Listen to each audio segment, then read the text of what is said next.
Gita. We are on the 4th chapter, which is titled Jnana Yoga, 13th verse. Chaturvanyam maya srishtam gunakarma vibhagashaha tasya kartaram apimam vidya kartaram avyayam. This fourfold system of varnas, Brahman, Kshatriya, Vaishya, and Shudra, was created by me according to divisions of quality, guna, and work, karma. Although I am the creator of this system, you should know that I am the immutable non-doer. So Krishna is here describing to Arjuna this system of varna and ashram. Now this is a very interesting topic, so we'll try to talk about that and also talk a little bit about the controversy, why there is any controversy. But let us hear what has been said in the Sarartha Varshini commentary of Srila Vishwanath Chakravarti Thakur. So you should all know there are two main commentaries in our Gaudiya Vaishnava line on Srimad Bhagavad Gita. And one of them is by which Acharya? Which is called? Govinda Bhashya. Yes, very good. Srila Baladev Vidyabhushan. And the other one is by? Who is the other? Yes. And that is Sarartha Varshini. One should understand both of these. So, Guru Maharaj, Srila Prabhupada, he introduced Bhagavad Gita as it is. I think that's what you have there. So everyone should read this, actually should read first of all, Bhagavad Gita as it is, because Guru Maharaj gave the very direct meanings and he based all of his explanations on the commentary of Gaudiya Vedanta Charya Srila Baladev Vidyabhushan. Now Gurudev gave also Bhagavad Gita with the commentary of Srila Vishwanath Chakravarti Thakur. So both have to be understood. So there is a process. If it appears that there is a contradiction between instructions of Mahajans, we must always find the harmony. We must find there has to be a reconciliation. The problem, defect is in us. We have not understood.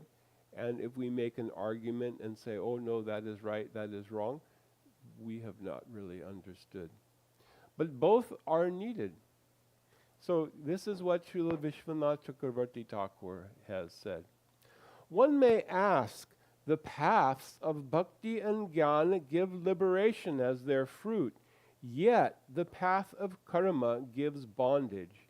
You, the supreme controller, have introduced all these paths, so how is it that this partiality exists in you? This is a very long question, which is a reasonable question. Someone may ask, who would they ask this question to? Who is the speaker of this verse? Krishna, exactly. So someone may say, Krishna, why have you created this? You have introduced all these paths, and how is it that you appear to be partial? In response, Sri Bhagavan says, no, it is not like this. To justify this, he has spoken this verse beginning with the word Chaturvarnyam, which indicates the four varnas. The qualities of the four castes or varnas are now described. The priestly class, or Brahmins, possess a predominance of the mode of goodness, and their work, or karma, is to control the mind, senses, and so forth. The warrior class, or Kshatriya, is predominated by the mode of goodness mixed with the mode of passion, and their duty is to be chivalrous and to engage in warfare. The mercantile community, or Vaishyas, are predominated by the mode of passion mixed with ignorance, and their work is business, farming, and cow protection. The class of servants, or Shudras, is predominated by the mode of ignorance, and their prescribed duty is to work for others. Now, going back to quoting from Bhagavan, according to Srila Vishwanath Chakravarti Thakur, I have created the four castes, guna karma vibhagasha, according to divisions based on quality or guna and work or karma, which is the basis of the path of fruitive work. Although I am the doer and the creator of this system, you should know that I am not in fact the doer or the creator, for I am not directly concerned with this system. Very, very important thing to understand. It's a very important point, and we're going to come back to this, okay? So this is what Srila Vishwanath Chakravarti Thakur is explaining. Krishna is saying, you know, I have created this system, but I am actually not involved. This is a system of karma.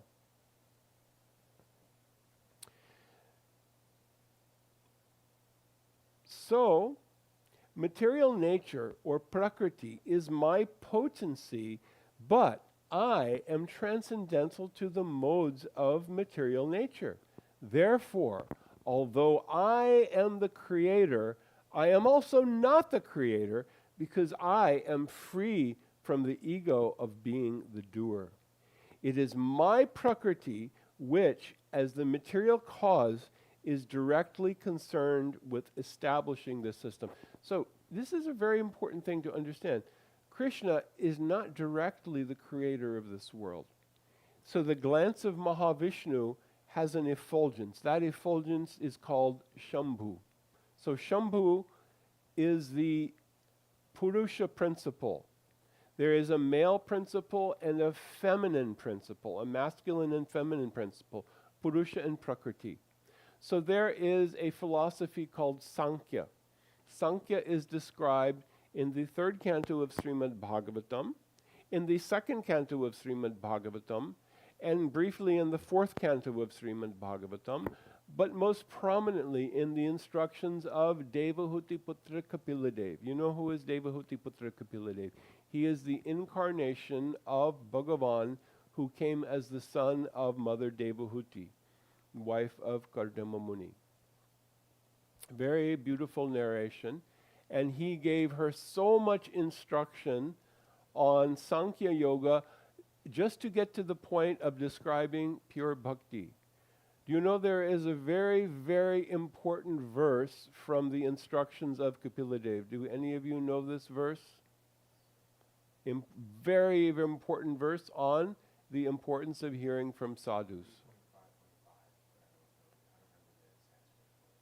Satam prasangan mama virya samvido bhavanti hritkarna rasayana kata tajjoshanadashvapavarga vartmani shraddharatir bhaktiranukrameshyati. One should associate favorably with sadhus. Now, this is a very sometimes it is taken to be a kind of a general definition. Sadhu Sangha means association of devotees. Anyone, oh yeah, we're all devotees. We'll get together and we'll be Hari Bol, let's have prasadam together and have a kirtan and we're all devotees. That's good. This is also true. This is good. You should try to make a circle of devotees and be friends with devotees. Don't quarrel with devotees. Don't criticize, and be helpful to each other, right? We should do this.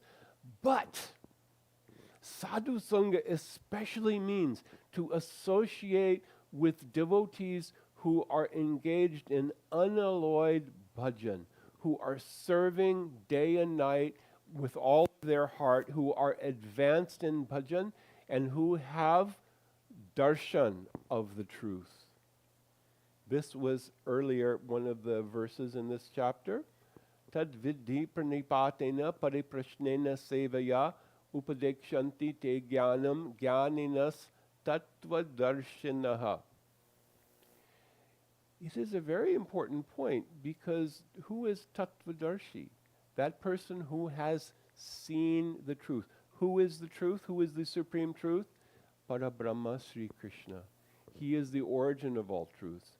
Who has had darshan of Krishna? that person who is very advanced in bhajan. And so we want to have that type of sadhu sangha.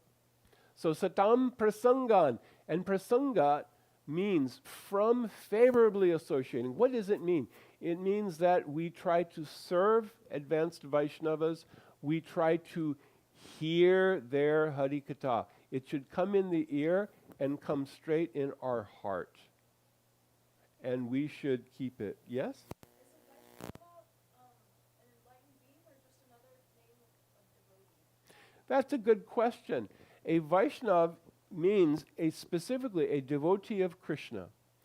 But when we say, so there are so many different classes of Vaishnav. There is Kanishta Adhikari, Vaishnav in the kind of beginning stage, Madhyam Adhikari, Vaishnav in the intermediate stage, and Uttama Adhikari, Vaishnav in the advanced stage. So when it comes to taking guidance, one should take guidance from a guru who should be in the Uttam or at least in the Madhyam Adhikari stage. One should not take any guru who is Kanishta Adhikari. Okay? So it is kind of, think of it like this. Now, there we had a class, it was yesterday or the day before, and I was saying, Krishna is Purna Tattva. So you cannot learn Krishna like you go to school and you learn algebra and then trigonometry and then calculus, all these things, and you add it together. No, no, no. Krishna has to reveal himself from within the heart. Ataha Sri Krishna Namadi na bhavid grahyam indriyahe sevon mukhe hi jivadhav swayam eva spurati yadaha.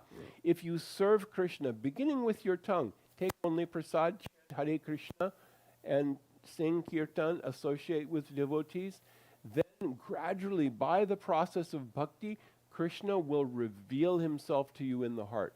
Now this doesn't happen just immediately. It doesn't happen like, instantly. I click on the thing and I get the video. It's not like the instant gratification we're all used to nowadays with our smartphones. But it happens over time. When Krishna is pleased, evaisha vivirnute tanum swam. When Krishna is especially favorable to someone. So, Vaishnava especially means, and Sadhu Sangha especially means, high class of devotees. Like, I would consider Shamrani Didi is highest class of devotee. I will take dust of her feet on my head, and I will hear her Harikatha, and try to do any service. If she will ask, I will try to jump and do it, because she is the topmost class of devotee. And she will tell us with great affection and very humbly and very sweetly, we should do this, and we should try to do that, and have a lot of faith, because she's a very high-class devotee. And it's a great opportunity. So Kapila Dev is saying, prasangan, hear from such devotees especially.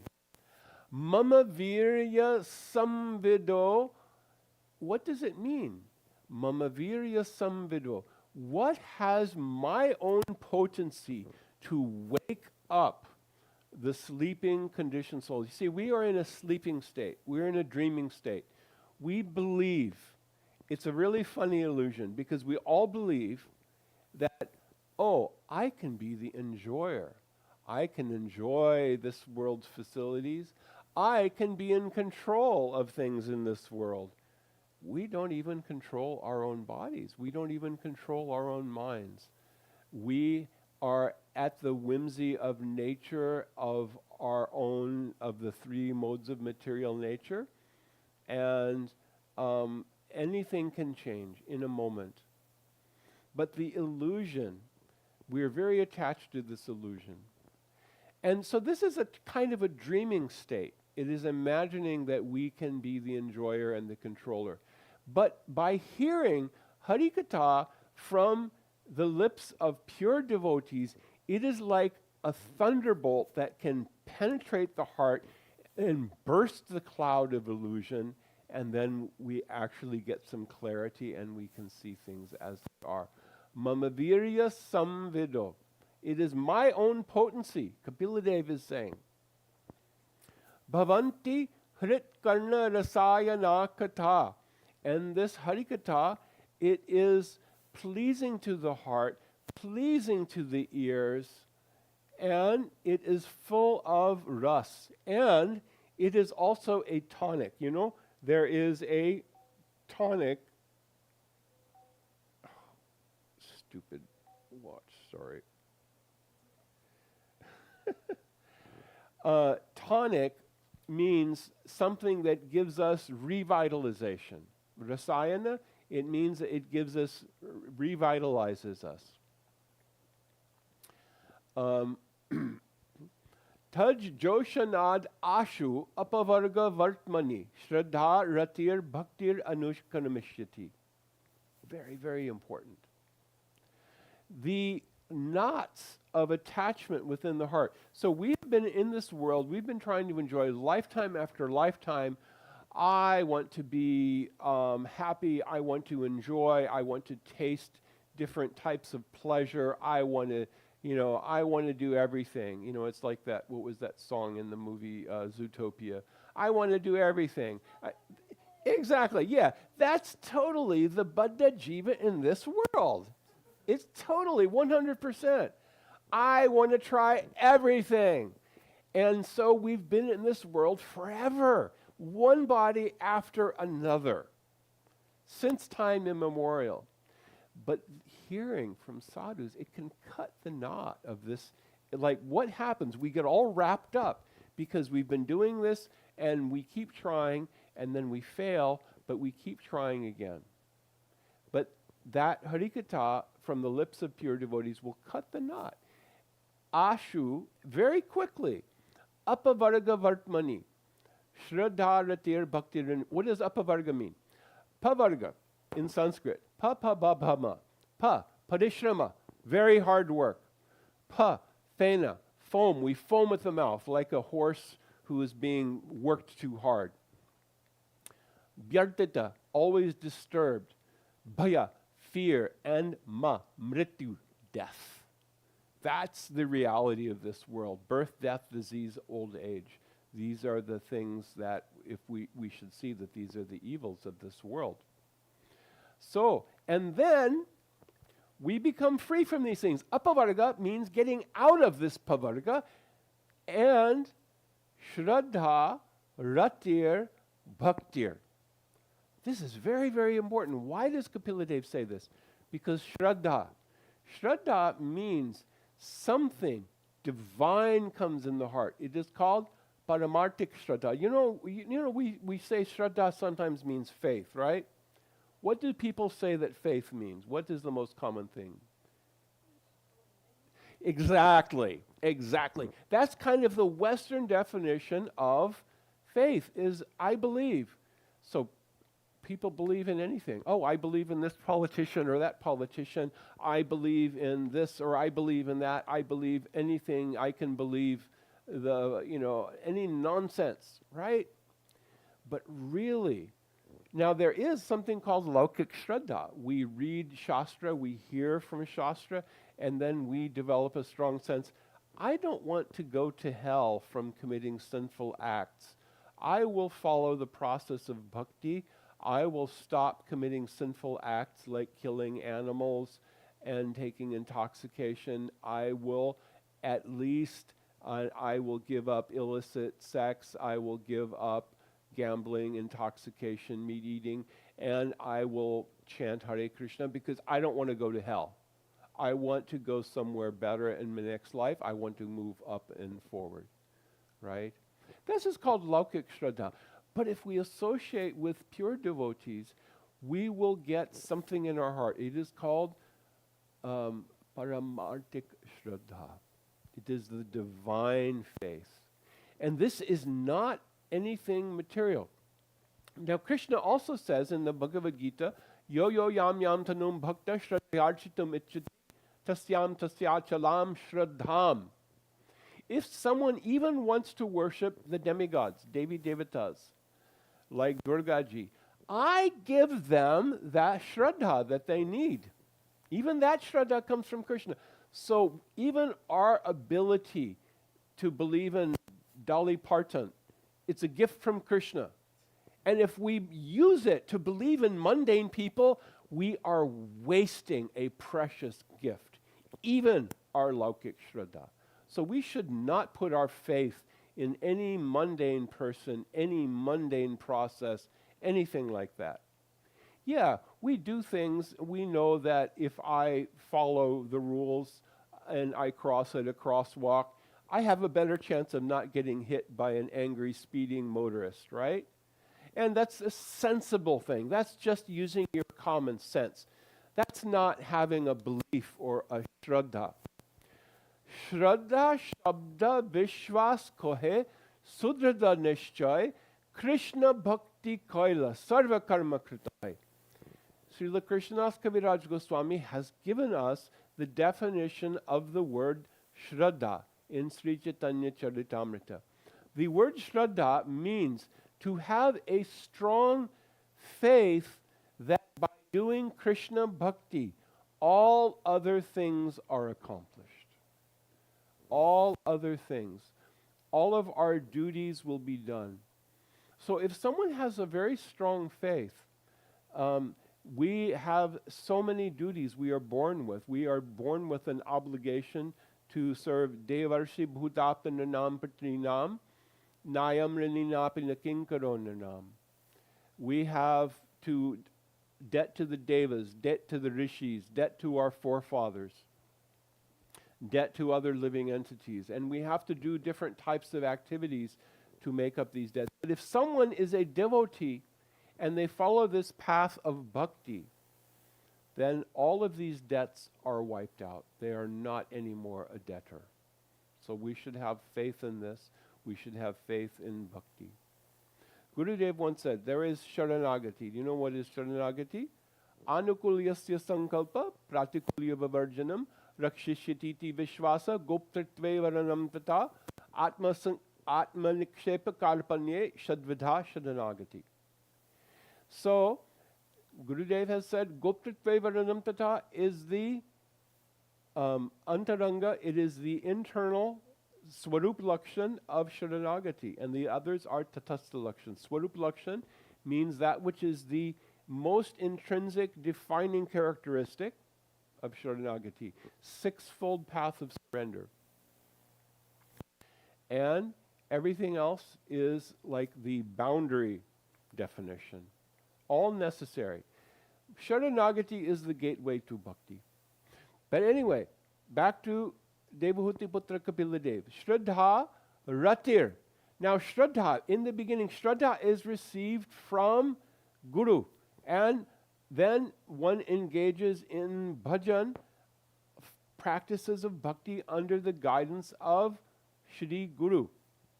And then gradually one goes through the stage of anartha nivritti, nishta, asakti, and ruchi, and then finally rati. Now what happens in rati? Shraddha ratir. Rati is also called bhav. In the stage of rati, this divine Vishuddha Sattva comes from Golok Vrindavan and enters the heart of the devotee. And now devotee has changed. From this point, devotee will not fall. Devotee will undergo Ashtasattvic Vikar, eightfold transformations in body and mind.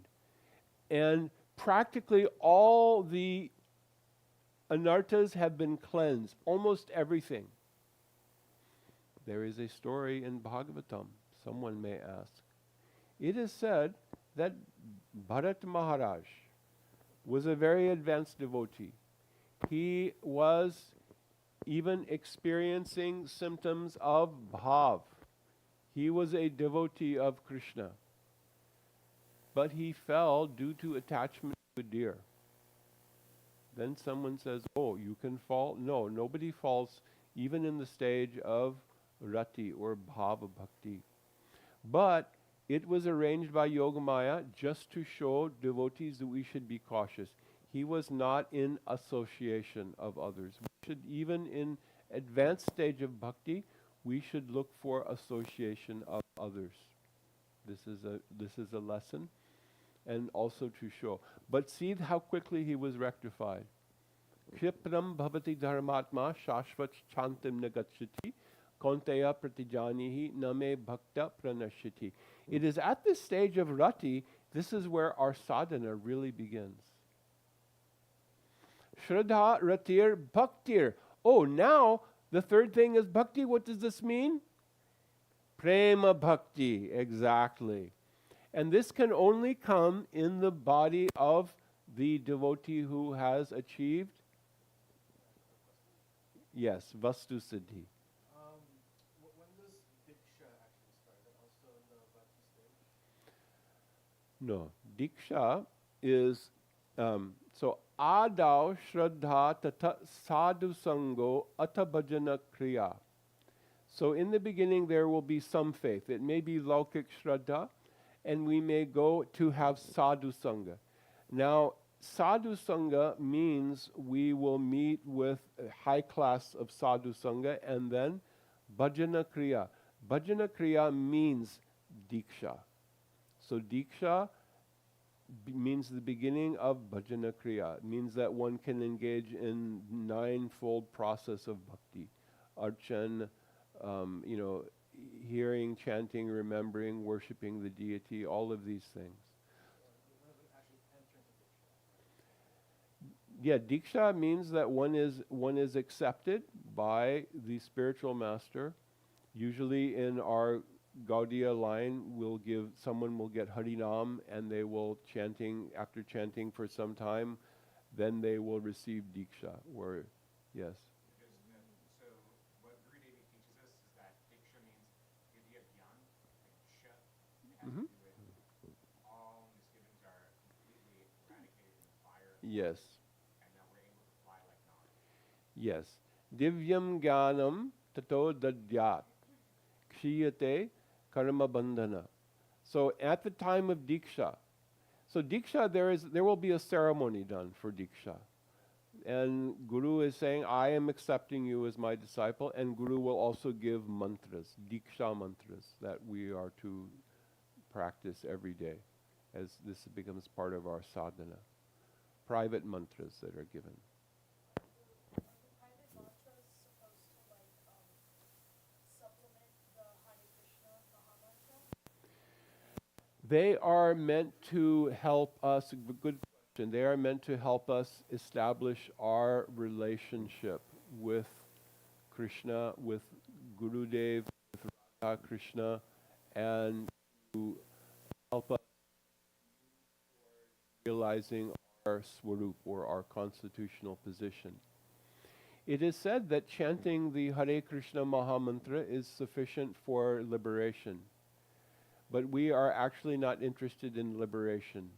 We want to achieve pure bhakti in the divine abode of Golok Vrindavan.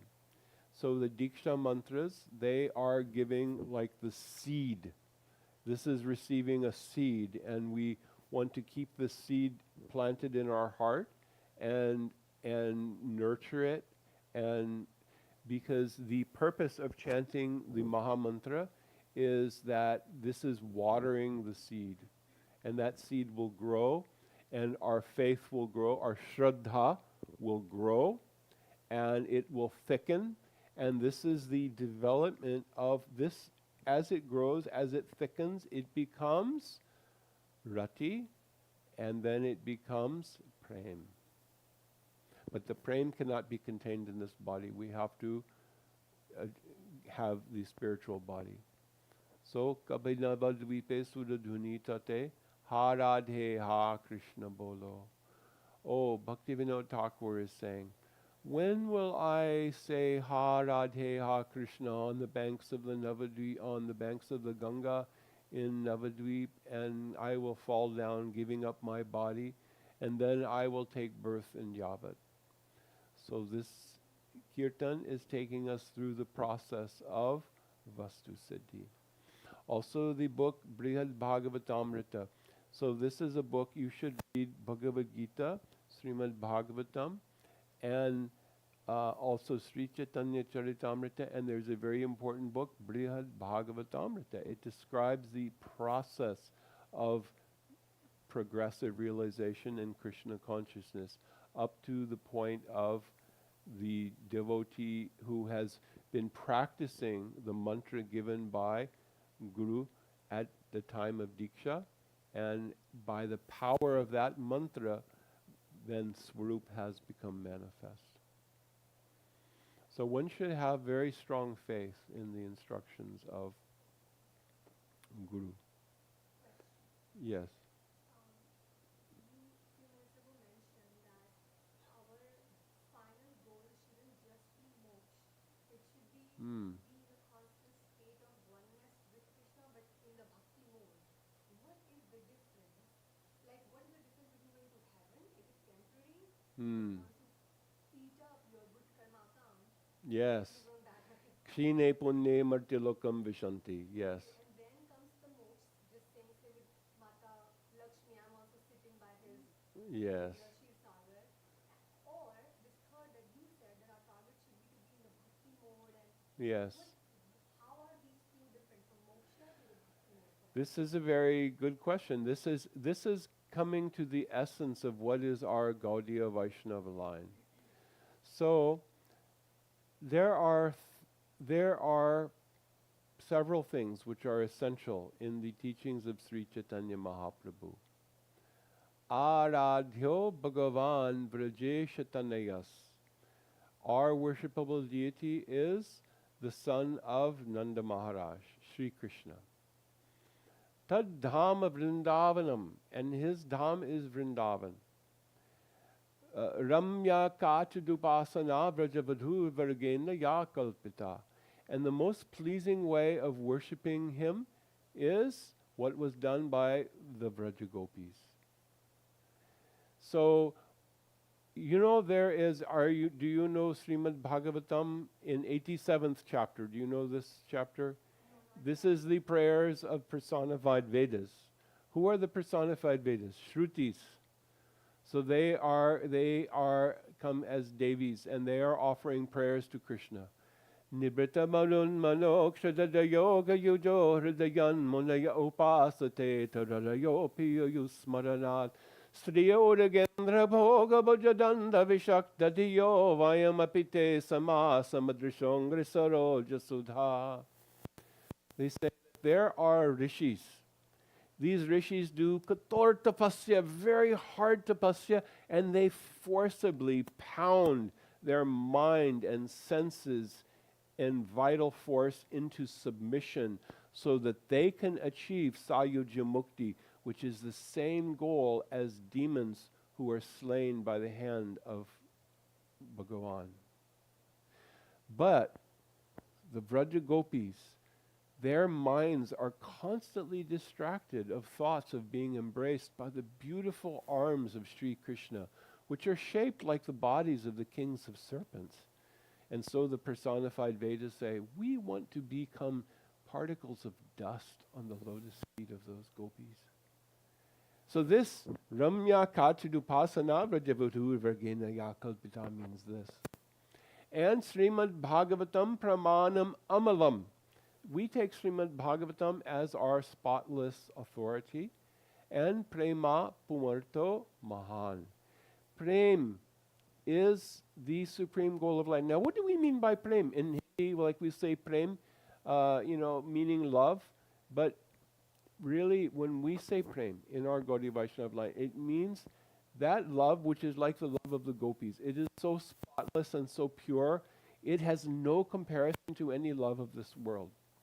We say in this world that the love of a mother for her child is like the most unselfish. Because little baby is doing what? Fussing and spitting up and demanding and doing potty everything. And mommy is just giving love and giving love and giving love and giving love and not really expecting anything in return. But still, there is a sense of bodily connection. It is not completely pure. But Gopi's love for Krishna is such that Narada Muni, once Krishna came to see Krishna in Dwarka, Krishna had a headache, or Krishna told Naradaji that he had a headache. He said, oh, Naradaji said, what can I do? Krishna said, bring me the dust from the feet of my devotees. Immediately Narad went, and he found there was a sabha of Brahmin devotees in Dwarka. And he said, oh, Krishna has a headache, can you please give some dust from your feet? And they said, no, we cannot do this, we will go to hell. And then Narada went back and he was a little discouraged. He told Krishna, I asked the devotees to not give. They said, we'll go to hell. Krishna said, oh, go ask gopis in Vrindavan. So Naradaji went and asked gopis. Gopis immediately started scraping and collecting. They were very soon collecting a large amount of dust. Naradaji said, you are not concerned that giving your dust to Krishna you may suffer. They said, oh, let us go to hell. We don't care. But Krishna's headache should be cured. So this is given to illustrate the selflessness of the love of gopis. And this is called prem. So the qualities of prem are described in the books of our Gaudiya Vaishnava Acharyas. Yes? Or do these, like the gopis and the devotees know that Krishna is Lord Vishnu, or they're just completely oblivious? Well, that is a good question. Actually, I asked this question to my Gurudev when I first met him. So gopis they have no consciousness. They have no awareness of Krishna as Bhagavan. He is only their beloved to them. But in Vrindavan Dham, there is more opulence and more knowledge and more of everything than in the entire material world, all the material worlds put together, even in Vaikuntha Dham. So, but there is something, what is more is sweetness. And Krishna is attracted by the sweetness of love of gopis. He is attracted by the sweetness of the love of Mother Yashoda. So for example, Yashoda Maya was giving Krishna her breast milk. Is her breast milk ordinary breast milk? No. Her body is not an ordinary body. Her body is Satchidananda. Her body is made of Chit Shakti. The entire Dham is made of Chit Shakti. And she is giving milk to Krishna. What is her milk? What is the milk of Yashoda Maya? Can you? Huh? Her breast milk is actually Vatsalya Prem in liquid form. Krishna doesn't want any ordinary milk. But Vatsalya Prem, this is pure love. This is love in a concentrated form that we talk about it like we're like the frog in the well. We say, oh, is it like the way I love my brother or sister or my partner or child or anything? No, it's like, this is like iron. And we're talking about something that's like gold, and you've never seen gold before. The quality of the love. So Yashoda Maya is giving Krishna her breast milk, and it is pure Vatsalya Prem in liquid form. Does Krishna want to drink that milk? Yes, not because it's milk, not because it's tasty, but because it is the pure love of Yashoda Maya. And so Yashoda Maya, though, she thinks that Krishna cannot live only on my breast milk. She thinks, oh, I have got some special cows. You know, Yashoda Maya has special cows. Her special cows have special grass. Has anyone been to a place where cows get special grass? Like in Puerto Rico, they have a grass that looks almost like sugar cane. Have you seen that grass? So it's about 6 feet tall, and it's very juicy, and cows love it. And Yashoda Maya has got some special grass she is giving to her special cows, and that special grass gives special, fragrant, sweeter milk. And that special cow is giving special milk, given special grass. That special milk is for Krishna, and so she has that on the stove to make some sandesh and rasgulla, rasmalai, rabri, these kind of very delicious milk sweets. So she sees that the milk is also conscious. Everything is conscious in Goloka Vrindavan. And the milk, yeah? So her name's Mother Yashoda. Yashoda, yes. Yashoda. We sometimes say Yashoda Maya, yes. So she's aware that she gave birth to God. She doesn't think of Krishna as God. She thinks of Krishna as her very darling, very naughty son. None of the Brajabasis think of Krishna as God because the sweetness of their love is overwhelming. Krishna says himself that there are prayers of Brahmins, like they will say, Hari Om Sahasra Sirsha Purushaha Sahasraksha Sahasrapare Sabhomim Vishvato Vritvatya Tishtad Dashangulam. You are the great Bhagavan Vishnu. You have thousands of eyes. You have thousands of arms. You have thousands of legs. You expand throughout this whole universe. We worship you. We bow down before you with great awe and reverence, and with these very formally pronounced Vedic hymns. But Krishna is not so pleased by that. When the gopis say to Krishna, "Oh Krishna, you are a cheater. You are a rascal." When Yashoda Maya says to Krishna, "Oh Krishna, you have been very naughty. Have you eaten dirt?" Krishna loves to hear this. So Krishna is the Lord of sweetness. And what he wants from us, he wants our love. Krishna's love for us is that he sends his near and dear devotees to help us to know the path of bhakti. Bhakti is the path of love. So it is not about coming to the point of moksha. And moksha is of 5 types, you know? Sarshti, Samipya, Salokya, Sarupya, and Sayujya. We, as Gaudiya Vaishnavas, we reject completely, we are not interested at all in Sayujya Mukti, in entering into the effulgence, which is undifferentiated Brahman. Tad Brahmanishkalam anantamesesha bhutam. We know this is the bodily effulgence of Bhagavan, but we don't want to enter into that light. But there are the Sarshti, having similar opulence in Vaikuntha, Sarupya, having similar form to the Lord with 4 arms in Vaikuntha, Samipya, living near the Lord in Vaikuntha, Salokya, living on the same planet as the Lord in Vaikuntha. But in Vaikuntha, Bhagavan Narayan, Hari Narayan, he is the great Lord. He is the Prabhu, the Master. And we worship him and sing his glories, but we don't get the opportunity to go and serve him personally. We keep our distance and we bow down with great respect in Vaikuntha. In our Gaudiya line, we want Krishna accept this, and his devotees in Vaikuntha never fall. Never anyone falls from Vaikuntha. Never. It is never possible. In the story of Jai and Vijay, it is given as the example when it is the will of the Lord, because there was no one qualified, because even Bhagavan wants sometimes to have a good fight.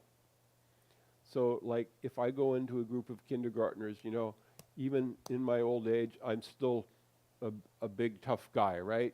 And I say to the kindergartners, all right, who's going to fight me? Is that going to be a fight? No. I have to go to the gym, and then I can get my butt kicked properly. But if I was Bhagavan, I would want to have a qualified opponent, someone that I could actually fight, right? There's nobody in the material world who's qualified, who can actually give a good fight. So Krishna, Narayan, arranges. He actually has a Shakti called his Ichcha Shakti, and his Ichcha Shakti knows what his desire is and arranges.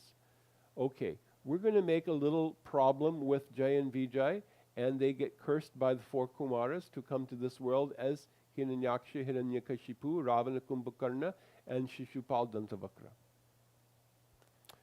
Oh, now there's a proper enemy, someone to fight. Hiranyakashipu was so powerful, he made all of the devatas in heaven tremble. They had to go hide. They were doing his service. Hiranyakashipu Maharaj, please, what can we get you today? Please don't be angry with us. Don't be upset with us. Indra and other powerful devatas are trembling before Hiranyakashipu like this. Now, what happens with Hiranyakashipu? Finally, he mistreats his son, devotee Prahlad, and then Narasimhadev appears from the pillar. and he preserves all of the benedictions of Brahmaji. So our Gaudiya Vaishnava philosophy says, Shrutim apade smritim atade bharatamanye bhajantu bhavabhita ahami anandam vande yasya linde param brahma. You know this verse?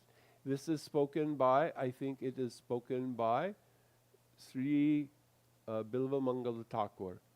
There may be some people who are afraid of material existence. They will worship the Shruti. Others may worship the Smriti. Others may worship books like Mahabharata and Ramayana. I will worship Nanda Maharaj, in whose courtyard Sri Krishna, the Parabrahma, is crawling as a baby. So we are worshipping this. Prem is the supreme goal. But prem cannot be attained by any process other than pure bhakti, which has no covering of jnana or karma. So that bhakti which aims only at pleasing Krishna. That is a confidential topic of the Bhagavad Gita, and that is also a special characteristic of Sri Chaitanya Mahaprabhu's appearance in this world. And that's why these statements from Sri Chaitanya Matamanjusha are given as defining the mission of Sri Chaitanya Mahaprabhu. So, Shraddha Ratir Bhaktir means Prema Bhakti. Now we are talking about Chaturvarnyam. Why there are 4 varnas and ashramas? Because these are given according to their natural divisions. There are persons who are intellectuals, persons who are administrators, or who want to be the warriors, and there are persons who like to do business, and then there are persons who help others. But in Kali Yuga, everyone is called Varna Sankara, mixed Varna. So what is it that we want to do? Should we try to reintroduce Varnashram? No, Varnashram is actually for normal, ordinary people, people in general, to create order in society, to help find a way that everyone can cooperate without anyone feeling that they are less, and that everyone has an opportunity to render service. So if there is a big festival, then everyone, Shudras, they can help to build the cart, and the Vaishyas, they will bring different things for cooking, and the Kshatriyas will make sure that everyone is well protected, and will give so much money and donation so that all the things are done, and Brahmins will be cooking and doing puja and everything. Great devotees of Krishna are Yagyapatnis. Who were the Yagyapatnis? They were the wives. They were cooking. When the Brahmins were doing their yagyas, Krishna and Balaram were hungry. And so they sent some of their friends, please go ask the Brahmins doing yagyas if they will give us something. Brahmin said, go away, you Vaishya, you cowherd boys. We can't be bothered. We are doing big yagyas to please Lord Vishnu. Go away. We are very high-class Brahmins and can't be bothered. Boys were very hurt. They came back and said, well, they were mean to us. They didn't give us anything. They didn't give us the time of day. Then Krishna said, okay, go ask the wives of those Brahmins. The wives of the Brahmins, they were busy cooking, because yagya always has to have, there must be prasad. Prasad is offered to Bhagavan Vishnu, and prasad must be distributed. Otherwise it is not a yagya. So they went, asked Yagyapatnis. Immediately, Yagyapatnis put down what they were doing. They took all these preparations they had cooked, put them on their head, and said, take us to Krishna Balaram. Immediately. Because these are Yagyapatnis, these are devotees. They want to please Krishna. Their husbands saw them going and say, wives, where you are going? What you are doing? Why? You come back here. No, they disregarded that. Whatever our husbands want to do, that's okay. But we want to please Krishna. So, Yagyapatnis ki jai. Jaya Yagyapatnis. That is this. There is this song by Kirtan by Srila Krishnadas Kaviraj Goswami. Jaya Radhe Jaya Krishna Jaya Vrindavan. So, 4 varnas and ashrams. Sometimes our acharyas have said, Srila Prabhupada Bhaktisiddhanta Saraswati said, let us have Daiva Varnashram. Because people in this day and age, in Kali Yuga, all of these things have been broken, and They are not any more functioning. Even like in India, you have caste system. Okay, yes, the Brahmanas, they will give problems to the low-class person if their shadow falls on them. This is complete nonsense. This is not what Krishna is describing. But in this Kali Yuga, Vaishnavas can help. Vaishnavas, Vaishnavis can help others to know that they can somehow or other serve Bhagavan. And then we can realize the goal of life. And by association, but in Varnashram, now Varnashram is also described in Ramananda Samvad. It is the first thing. Varnashramacharvata purushena parapuman vishnuararadyate panta nanya tattosha karanam. And what does Mahaprabhu say? What does Mahaprabhu say when Ramananda Rai tells this? Eho bahya. Yes, this is external. And from there we move on up. So sometimes, like Guru Maharaj told devotees, yes, you can make Varnashram, you can have the farms, and you can bring in people who don't know anything about Krishna consciousness. Give them something to do. Give them a way to do their thing and be part of a society of devotees. Do you know there is a book called Satkriyasar Deepika? Who has written this book? No. That is by Srila Gopal Bhatta Goswami. He has compiled this book. Do you know why? It is a book of all different sanskars. This book was given, do you know why? So that Gaudiya Vaishnavas can go. If anyone has the birth of a child, or they are preparing to conceive a child, or their child is ready to have their hair cutting done, or the child is ready to have their first grains, Vaishnav can go. Why? Why did he write this book? So that Vaishnav can go and do these rituals. Because are we ritual priests? Why? Why do you think? The thing that comes to mind is similar to how when Srila Sanatana Goswami would go around Braj and speak to the Brajvasis in normal, seemingly mundane terms, just to give them association. Yes, exactly. So that Vaishnavas can go and doing these rituals give some Harikatha. Tajjoshanad ashu apavarga vartmani shraddha ratir bhaktir anukramishati. Because prema pumarto mahan. We want to start the process of bhakti. Bhakti means that I want to please Krishna. I want to offer something with love to Radha and Krishna. Not because I want some gain, not because I want some blessing or boon, or because I want to go to Swargalok or anything like that, because Swargalok is temporary, you know. You will finish it is like putting money in the bank. I'm going to save money in the bank so I can go to Hawaii. All right. Oh, Hawaii is so great. I love it here. I love Maui. Oh, it's so nice. Oh, crap. I've run out. I've finished the end of my timeshare and I have to go back because I have to go back to my 9-to-5 job to make more money. That's what it is like going to Swargalok. Yes. So does it kind of just stall the whole process? Absolutely. It's a stall. It's a up and down cycle. That's why it's called samsara. It is like a wheel. We go up and then sometimes we go down. Sometimes we commit sinful acts, we hurt others, and we have to go down to hell, and then we enter animal species, and we have to gradually work our ways up. Animals can't do any sin. Animals only get to go up. Oh, really? Yes. Animals, because animals have no higher consciousness. Right, it's just instincts. Like the tiger doesn't kill just for The tiger incurs no sin by killing and eating meat. It is the tiger's nature. But the tiger may take its next birth as a human being. Tiger may take his next birth as a human being in the mode of passion. So that is called sansar. So going up, going down, going up, going down, and we've been doing this how long? Anadi, from beginningless time. So we don't want to just go up and then come back down. We want to actually get out of the cycle. Now that is mukti, but bhakti has 6 qualities.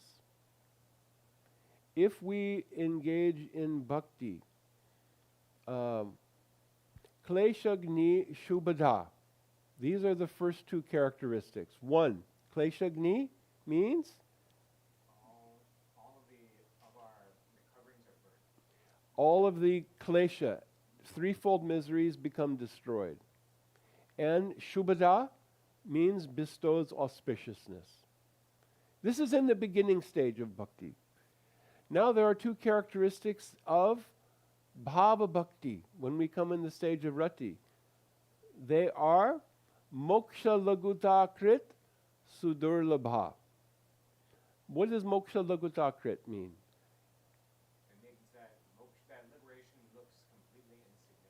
It makes moksha look completely insignificant.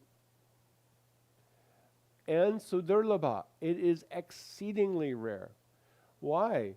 Because now, this, when we are offering with bhav, with rati, then Krishna becomes attracted. Krishna will come and snatch the offering from the hand of the devotee. Devotee does not have to offer with the right mantras and the right procedure and vidhi and everything. Krishna will come and snatch. Now, 2 more characteristics of prema. Sandrananda Viseshatma, Krishna Akarshani. Now Krishna becomes attracted by the quality of bhakti, and it is the concentrated form of bliss. So there are so much to speak, but I have gone over time, and I think something has been described about Varnashram and Krishna's instructions. So I hope that has been satisfactory. Hari Bol, Gaur Premanande. Hare Krishna, Krishna Krishna,